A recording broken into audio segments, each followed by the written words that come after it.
La dernière victime en date est un jeune homme de 18 ans, poignardé à lundi soir à Forest Gate, un quartier résidentiel de l'Est de Londres. Un décès supplémentaire dans la longue liste des meurtres survenus depuis le début de l'année dans la capitale britannique. Ainsi, selon un décompte macabre tenu par la BBC, près de 60 personnes, dont 11 adolescents, ont été tuées à Londres depuis janvier 2018, et 35 d'entre elles au moins ont été poignardées. Dimanche, en fin d'après-midi, un homme âgé d'une vingtaine d'années succombait aux blessures infligées à l'arme blanche à Colindale. 40 minutes plus tard, une trentenaire était mortellement poignardée dans le quartier populaire de Brixton.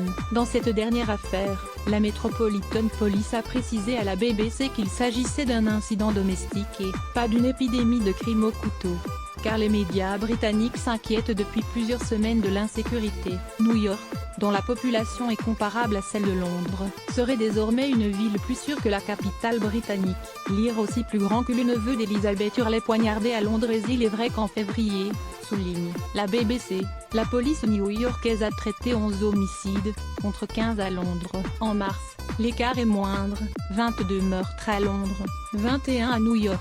Sauf qu'en janvier, la Met Police a ouvert 8 enquêtes pour homicide et la police de New York 18. S'il y a bien une hausse des crimes, et notamment au couteau, ces 2 derniers mois, cela ne voudrait pas dire que Londres est moins sûr que New York. En fait, en 2017, le taux d'homicide était de 1,2 pour 100 000 londoniens contre 3,4 pour autant de New-Yorkais. Reste à expliquer pourquoi les meurtres sont en hausse ces 2 derniers mois à Londres. Des appels en faveur d'un financement accru des outils de prévention et des forces de police ont été lancés, tandis que la Serious Violence Strategy, un livre blanc du gouvernement britannique sur la criminalité, relève différents facteurs, dont le trafic de drogue et les guerres de gangs amplifiées par les réseaux sociaux. Le quotidien The Independent révèle aussi un document confidentiel du ministère de l'Intérieur qui suggérait que les coupes budgétaires du gouvernement avaient vraisemblablement contribué à cette vague d'homicides.